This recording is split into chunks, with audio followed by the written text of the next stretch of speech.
Hello friends, welcome to the success Kendra. Friends, आज इस video में हम लोग 67th बीपीएससी पीटी एग्जाम 2021 के लिए भारत का भूगोल का पार्ट 2 कवर करेंगे। फ्रेंड्स, इससे पहले ऑलरेडी हम लोगों ने पार्ट 1 कवर कर लिया था, तो अगर आपने पार्ट 1 नहीं देखा है तो पहले पार्ट 1 देख लीजिएगा, लिंक आपको डिस्क्रिप्शन में मिल जाएगा। देखिए, 38वीं बीपीएससी से लेकर के 66वीं बीपीएससी तक में जितने भी भारत के भूगोल से संबंधित प्रश्न पूछे गए हैं उनको हम लोग कवर करना है। फ्रेंड्स, ये घटना चक्र पूर्वावलोकन की जो नई पुस्तक आई हुई है 2022 वाली, इसमें जो है अध्यायवार सभी विषय को दिया गया है। और फ्रेंड्स, उनको ऑलरेडी हम लोगों ने लगभग इस किताब को कवर कर लिया है। तो अगर आपने नहीं देखा है तो सभी वीडियोज़ का लिंक आपको वीडियो के डिस्क्रिप्शन में मिल जाएगा, जरूर देख लीजिएगा। चैनल पर पहली बार आए हैं तो सब्सक्राइब करके बेल आइकन को दबा लीजिएगा, ताकि इसी तरह के इंपॉर्टेंट वीडियो का नोटिफिकेशन सबसे पहले आपके पास पहुंच जाए। तो चलिए फ्रेंड्स, बिना देरी किए हुए आज का सेशन स्टार्ट करते हैं। फ्रेंड्स, प्लीज वीडियो को लाइक और शेयर जरूर कर दीजिएगा। देखिए फ्रेंड्स, क्वेश्चन नंबर 1 से लेकर के 75 तक को हमने पार्ट 1 में कवर कर लिया था, और आज इस पार्ट 2 में हम लोग क्वेश्चन नंबर 76 से आगे के प्रश्नों को कवर करेंगे। 76 नंबर क्वेश्चन मैंने आपसे पूछा था कि गद्दी जनजाति कहाँ निवास करती है, तो लगभग सभी लोगों ने बिल्कुल करेक्ट आंसर दिया हुआ है, हिमाचल प्रदेश में। ऑप्शन नंबर बी इसका करेक्ट आंसर हो जाएगा। देखिए, नेक्स्ट क्वेश्चन है 77 नंबर की बोडो निवासी है। तो देखिए फ्रेंड्स, ये जो बोडो जनजाति है यह भारत के उत्तर पूर्व की गारो पहाड़ियों में पाई जाती है। तो राइट आंसर इसका ऑप्शन नंबर ए हो जाएगा। अगर आपको आंसर पता है तो आंसर आप कमेंट बॉक्स में भी दे करके बता सकते हैं। देखिए, गारो जनजाति है, तो गारो जनजाति जो है यह मेघालय में भी पाई जाती है, असम में भी पाई जाती है और नागालैंड में भी पाई जाती है। तो राइट आंसर इसका क्या हो जाएगा, ऑप्शन नंबर ई हो जाएगा। अभी आपके पास ई ऑप्शन उपलब्ध है तो आप ई पर टिक लगाएंगे। देखिए, ये 97-98 में पूछा गया प्रश्न है। उसके बाद देखिएगा कि गंगा की जलोढ़ मृदा की गहराई भूमि सतह से नीचे लगभग कितने मीटर तक होती है।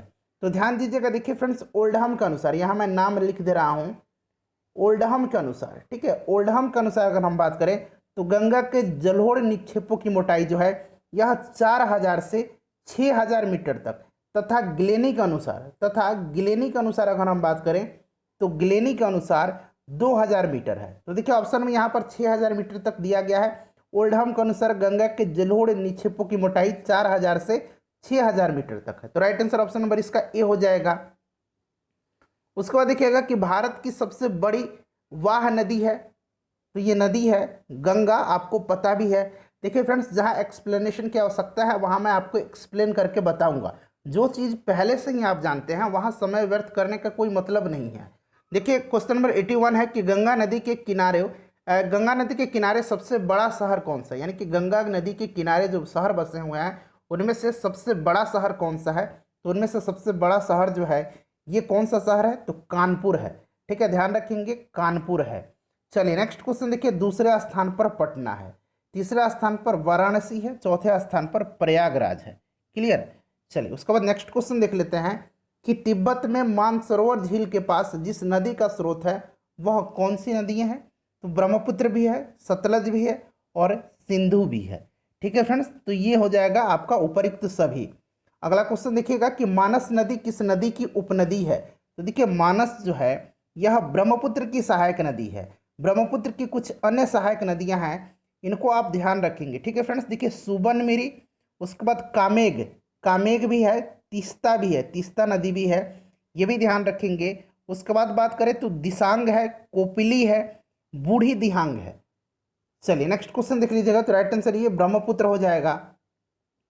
कौन सी नदी भ्रंश द्रोणी यानी कि फॉल्ट थ्रू से होकर के बहती है, बताइए राइट आंसर इसका क्या हो जाएगा। तो देखिए, नर्मदा नदी विंध्य एवं सतपुड़ा के मध्य भ्रंश घाटी से होकर के बहती है, तो ये नर्मदा हो जाएगा। Option number A correct answer हो जाएगा। उसके बाद अगला क्वेश्चन देखिएगा कि पश्चिम की ओर प्रवाहित होने वाली नदी कौन सी है इसमें से। देखिए, ये प्रश्न जो है आपको पूछा कब गया है, 99 में पूछा गया है। बताइए, पश्चिम की ओर प्रवाहित होने वाली नदियाँ इनमें से कौन सी हैं। तो ये नदियाँ हैं आपकी नर्मदा और ताप्ती। तो राइट आंसर 1 और 2 देखिए कहाँ दिया गया, ऑप्शन नंबर ए में दिया गया है। क्लियर, ध्यान रखेंगे, इंपॉर्टेंट है। उसके बाद अगर हम ये राप्ती नदी की बात करते हैं तो राप्ती जो है ये घाघरा की सहायक नदी है, ये घाघरा की सहायक नदी है। ठीक है, चलिए ध्यान रखेंगे, नर्मदा हो जाएगा और ताप्ती हो जाएगा। नेक्स्ट क्वेश्चन देखिएगा कि कावेरी नदी कौन से राज्यों से होकर के गुजरती है।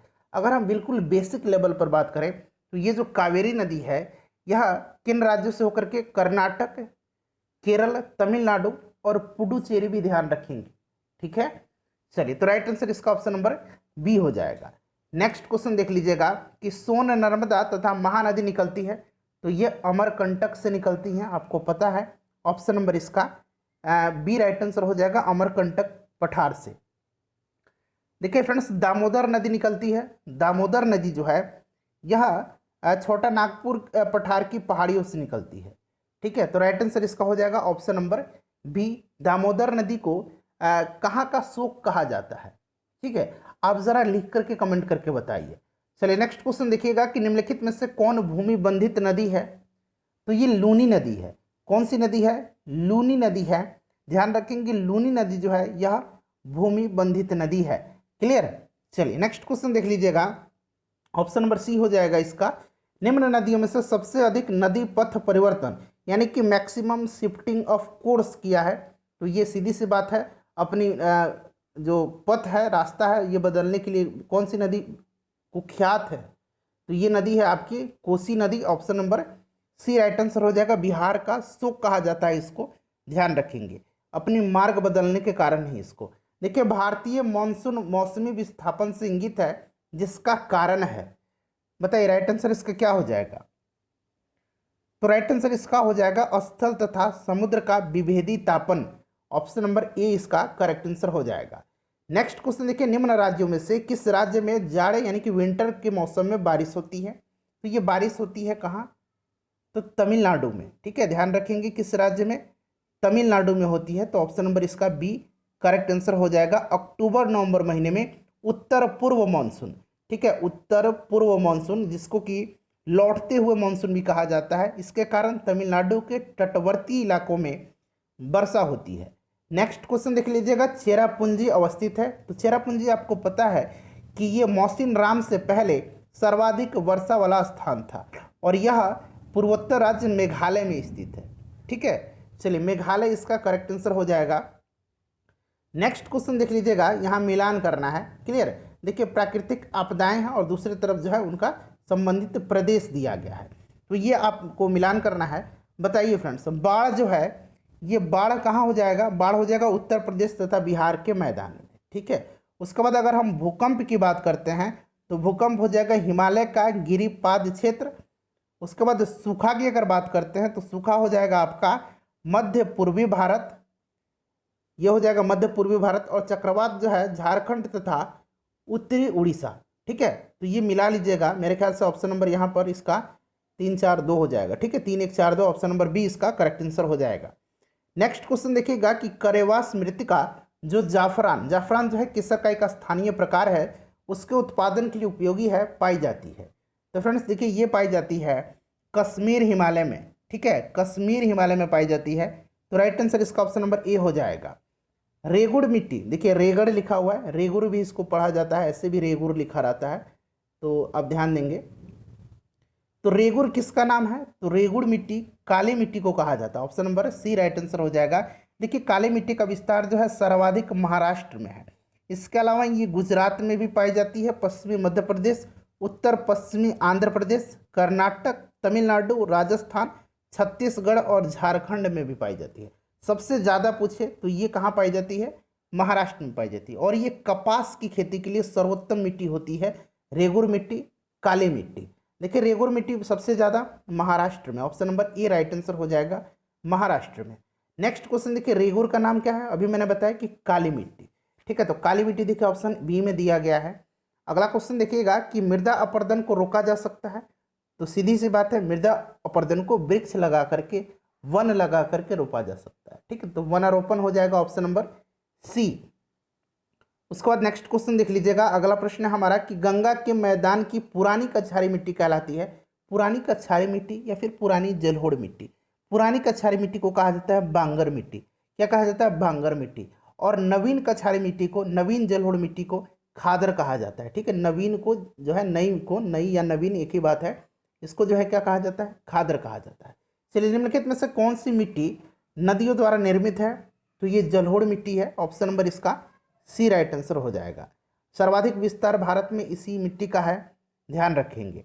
चलिए अगला क्वेश्चन देख लीजिएगा कि भारत के कुल भौगोलिक क्षेत्र में वन क्षेत्र क्या है। देखिए फ्रेंड्स, अगर हम बात करते हैं ISFR, ठीक है, ISFR 2019 का जो रिपोर्ट है, इसके अनुसार अगर हम बात करें तो वर्तमान में वनावरण जो है यह 21.67% है। वनावरण, ठीक है, वन एवं वृक्ष का आवरण जो है, वनावरण कितना है, 21.67%।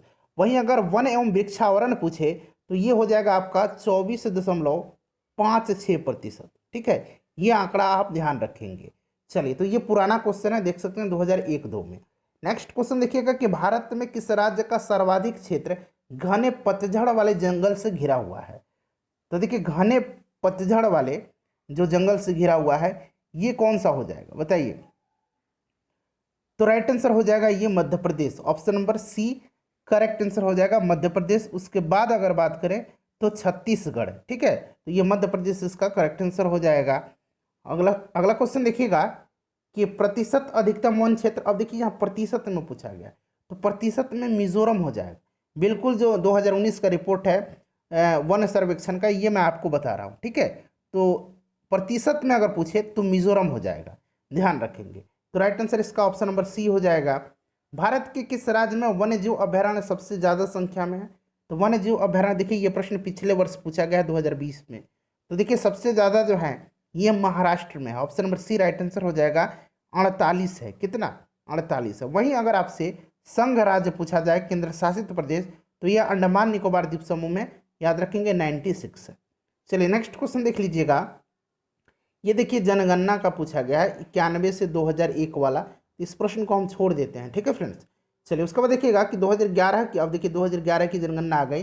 2011 की जनगणना के अनुसार भारत की कुल जनसंख्या में नगरीय जनसंख्या का प्रतिशत था लगभग में जो था नगरीय जनसंख्या का 31.2%, यहाँ पर 31 दिया गया है। तो option number B right answer हो जाएगा, ठीक है। ग्रामीण जनसंख्या पूछे तो 68.8%, याद रखेंगे इसको। नेक्स्ट देखिएगा सारण सिंचाई नहर निकलती है। तो सारण सिंचाई नहर जो है यह निकलती है कहाँ से, गंडक से, ठीक है। गंडक परियोजना के अंतर्गत ये आती है। त्रिवेणी घाट के पास से जो है एक बैराज बनाया गया है जिससे कि कुछ नहर निकलती है, जैसे कि उसमें से सारण भी है, ठीक है। तो ये सारण हो जाएगा कहाँ से, गंडक से। ऑप्शन नंबर डी इसका सही आंसर हो जाएगा। त्रिवेणी नहर में किस नदी से पानी आता है, तो ये आता है गंडक से। ऑप्शन नंबर सी इसका सही आंसर हो जाएगा। भाखड़ा नांगल एक संयुक्त परियोजना है। तो भाखड़ा नांगल बहुउद्देशीय परियोजना पंजाब, हरियाणा और राजस्थान राज्यों की एक संयुक्त उपक्रम है, ठीक है। तो राइट आंसर ये हो जाएगा आपका ऑप्शन नंबर ए, ठीक है। और देखिए ये जो है भाखड़ा नांगल किस नदी पर है, तो सतलज नदी पर है, सतलज नदी पर, ध्यान रखेंगे, क्लियर। चलिए नेक्स्ट क्वेश्चन देख लीजिएगा कि भाखड़ा नांगल बांध किस नदी पर बनाया गया है, देखिए Sutlej, option number D. Next question देख लीजिए कि किस नदी पर शिव समुद्रम जलप्रपात है। शिव समुद्रम जलप्रपात जो है यह किस नदी पर है, तो फ्रेंड्स यह जो है कावेरी नदी पर है, ठीक है। Option number A right answer हो जाएगा, कावेरी नदी पर है। चलिए नेक्स्ट क्वेश्चन देख लीजिएगा कि हीराकुंड डैम जो है, हीराकुंड बांध तैयार किया गया है, तो ये महानदी पर, ऑप्शन नंबर बी इसका सही आंसर हो जाएगा, उड़ीसा में। अगला क्वेश्चन है कि मैथन बेल पहाड़ी एवं तिलैया बांध, ठीक है, मैथन बेल पहाड़ी एवं तिलैया बांध किस नदी पर बनाया गया है। तो फ्रेंड्स ये बनाया गया है किस नदी पर, तो दामोदर की सहायक नदी बराकर पर, option number B right answer हो जाएगा। नेक्स्ट क्वेश्चन देखिएगा कि भारत में कौन सा कृषि वित्त यानी कि एग्रीकल्चरल फाइनेंस का स्रोत नहीं है। तो देखिए सहकारी समिति, व्यापारिक बैंक और क्षेत्रीय ग्रामीण बैंक, ये जो है फ्रेंड्स ध्यान रखेंगे, ये जो है एग्रीकल्चर फाइनेंस के प्रमुख स्रोत हैं। तो इनमें से कोई नहीं हो जाएगा, राइट आंसर ऑप्शन नंबर इसका डी हो जाएगा, ठीक है। चलिए अगला क्वेश्चन देख लीजिएगा कि युग्म में कृषि में युग्म पैदावार का आशय खाली स्थान दिया गया है को उगाने से है। तो कृषि में युग्म पैदावार यानी कि डबल क्रॉपिंग का मतलब है कि विभिन्न मौसमों में दो फसल उगाना, ठीक है, दो फसल उगाना, एक ही साथ एक भूमि पर दो या दो से अधिक फसल उगाना मिश्रित खेती कहलाता है, ठीक है। चलिए अगला क्वेश्चन देख लीजिएगा। तो राइट आंसर इसका क्या हो जाएगा, ऑप्शन नंबर ए हो जाएगा, विभिन्न मौसमों में मौसम पर दो फसल। भारत में द्वितीय हरित क्रांति के संबंध में क्या सही है, सही आपसे पूछा गया है। तो देखिए एक एक करके सभी कथन को पढ़ लीजिएगा। मैं सही आपको बता देता हूँ। देखिए कि दूसरा जो दिया गया है ये दूसरा सही है, ठीक है। इसका लक्ष्य हरित क्रांति से अब तक लाभान्वित न हो सकने वाले क्षेत्रों में बीज पानी उर्वरक तकनीक का विस्तार करना था। उसके बाद दूसरे के बाद कुछ ये जो चौथा स्टेटमेंट है ये भी सही है। इसका लक्ष्य पशुपालन, सामाजिक वानिकी तथा मत्स्य पालन के साथ साथ शस्य उत्पादन का समाकलन करना था। तो 2 और 4 इसका सही आंसर हो जाएगा, ठीक है फ्रेंड्स। चलिए नेक्स्ट क्वेश्चन देखिएगा, नगदी फसल, ठीक है, कैश क्रॉप जिसको अंग्रेजी में कहा जाता है। इसके अंतर्गत गन्ना आता है, कपास आता है, जूट आता है, तंबाकू आता है, तिलहन आता है, ये सब आते हैं। तो इसमें से पूछा गया कि कैश क्रॉप नहीं है, तो नहीं हो जाएगा गेहूं। अगला क्वेश्चन देख लीजिएगा कि स्वतंत्रता प्राप्ति के बाद से भारत ने सर्वाधिक प्रगति की है। तो भारत ने सर्वाधिक प्रगति जो की है यह की है कब से, बताइए। राइट आंसर क्या हो जाएगा इसका? राइट आंसर हो जाएगा गेहूं उत्पादन में। ऑप्शन नंबर डी इसका करेक्ट आंसर हो जाएगा, गेहूं उत्पादन में। अगला क्वेश्चन देख लीजिएगा कि प्रमुख खाद्य फसल कौन सी है। तो ये प्रमुख खाद्य फसल जो है ये हो जाएगा आपका चावल। Option number B right answer हो जाएगा, चावल भारत की प्रमुख खाद्य फसल है। दूसरे स्थान पर पूछा जाए तो गेहूं है। अगला क्वेश्चन देखिएगा कि भारत के चावल के कटोरे क्षेत्र के नाम बताएं। तो चावल का कटोरा जो है यह है कृष्णा गोदावरी डेल्टा क्षेत्र। ऑप्शन नंबर बी हो जाएगा। खेती के अंतर्गत क्षेत्र के अनुसार भारत में सबसे महत्वपूर्ण खाद्य फसल कौन सी है। तो अभी मैंने बताया सबसे महत्वपूर्ण आपका हो जाएगा चावल, ठीक है। दूसरे स्थान पर गेहूं है। भारत में कौन सी फसल सर्वाधिक क्षेत्र पर बोई जाती है। तो ये फसल है चावल। ऑप्शन नंबर सी सही आंसर इसका हो जाएगा। देखिए भारत का सबसे बड़ा कपास उत्पादक राज्य, तो कपास का उत्पादन सबसे ज़्यादा होता है गुजरात में। दूसरे स्थान पर तेलंगाना है, तीसरे स्थान पर महाराष्ट्र है। तो राइट आंसर गुजरात हो जाएगा। बिल्कुल मैं लेटेस्ट आंकड़ा आपको बता रहा हूँ। अगला क्वेश्चन देखिएगा कि गन्ने के उत्पादन में राज्यवार घटते क्रम, यानी कि पहले सबसे ज़्यादा फिर उससे कम फिर उससे कम। तो देखिए फ्रेंड्स अगर हम लेटेस्ट आंकड़ा देखिए 2019-20 का चतुर्थ अग्रिम अनुमान के अनुसार तो गन्ना का उत्पादक राज्य सबसे बड़ा उत्तर प्रदेश है, उसके बाद महाराष्ट्र है, तीसरा स्थान पर कर्नाटक है, चौथे स्थान पर बिहार है, पांचवें स्थान पर तमिलनाडु है। एक बार मैं और रिपीट कर देता हूँ, पहले स्थान पर उत्तर प्रदेश है, उत्तर प्रदेश, दूसरे स्थान पर महाराष्ट्र है, यहाँ मैं लिख भी देता हूँ, तीसरा स्थान पर कर्नाटक है, ठीक है। उसके बाद बात करें तो चौथे स्थान पर बिहार है और पांचवें स्थान पर तमिलनाडु है, ठीक है फ्रेंड्स। तो ये ध्यान रखेंगे तमिलनाडु है। चलिए अगला क्वेश्चन देखिएगा, तो इसमें से देख लीजिएगा ये शायद ठीक ठाक मिलान यहाँ पर क्रम नहीं दिया गया है, ये क्रम बैठ नहीं रहा है। दरअसल ये 2000 में पूछा गया प्रश्न है, तो ये आप याद रखेंगे सीक्वेंस जो मैंने बताया है। शुष्क भूमि के लिए सर्वाधिक उचित फसल कौन सी है। तो सर्वाधिक उचित फसल ये मूंगफली हो जाएगा। Option number D correct answer हो जाएगा। क्लियर। चलिए अगला क्वेश्चन देख लीजिएगा कि भारत का सबसे बड़ा रबर उत्पादक राज्य, तो ये केरला है। Option number C correct answer हो जाएगा, केरला, ठीक है। निम्नलिखित में से भारत का कौन सा राज्य रबर के उत्पादन में अग्रणी है। तो same Kerala. Option number B सही आंसर इसका हो जाएगा। उसके बाद देखिएगा कि भारत सर्वश्रेष्ठ उत्पादक एवं उपभोक्ता है। तो सर्वश्रेष्ठ उत्पादक और उपभोक्ता अभी के अनुसार बात करें तो ये है आपका दलहन में, दाल में। तो ऑप्शन नंबर डी इसका सही आंसर हो जाएगा। क्वेश्चन नंबर 132 देखिए कि निम्नलिखित में से किस पहाड़ी पर चाय बागान नहीं है। तो देखिए चाय बागान गिरनार में नहीं, गिरनार जो है ये कहाँ है। तो ये फ्रेंड्स ये गुजरात में है, ठीक है।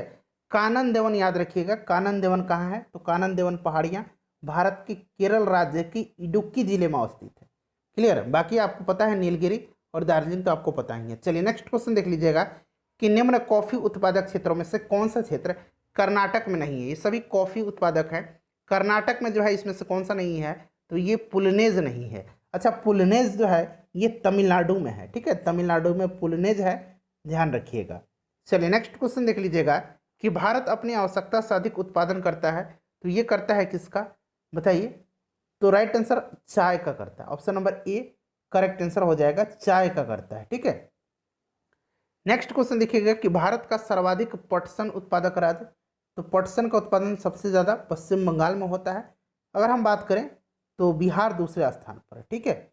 चलिए नेक्स्ट क्वेश्चन देख लीजिएगा कि भारत के राज्यों में जूट उत्पादन की दृष्टि से बिहार का स्थान, तो ये दूसरा है। अभी हमने देखा है बिहार का स्थान दूसरा है पटसन में, जूट में। अगला क्वेश्चन देखिएगा कि पहले स्थान पर पश्चिम बंगाल है। निम्नलिखित भारतीय राज्य में लौह अयस्क उपलब्ध नहीं है। तो ये हो जाएगा पंजाब में, ठीक है। अगला क्वेश्चन देखते हैं कि भारत के किस राज्य में चांदी उपलब्ध होती है, बताइए राइट आंसर इसका क्या हो जाएगा। तो देखिए फ्रेंड्स, अगर हम इंडियन मिनरल्स ईयरबुक 2019 के अनुसार बात करें तो भारत में चांदी के 3 जो प्रमुख उत्पादक राज्य हैं, पहले स्थान पर राजस्थान है, दूसरे स्थान पर कर्नाटक है, तीसरे स्थान पर जो है झारखंड है। ठीक है फ्रेंड्स, ध्यान रखेंगे। तो इसमें से देखिए किस राज्य में चांदी उपलब्ध है, तो चांदी जो उपलब्ध है वो आपका यहाँ झारखंड हो जाएगा। ठीक है, ऑप्शन नंबर डी झारखंड, जो कि तीसरे नंबर पर है। निम्न खनिजों में से किस खनिज के उत्पादन में भारत विश्व में अग्रणी है, तो ये चादरी अभ्रक। ठीक है, चादरी अभ्रक का सबसे बड़ा उत्पादक है भारत। राइट आंसर इसका हो जाएगा ऑप्शन नंबर ए।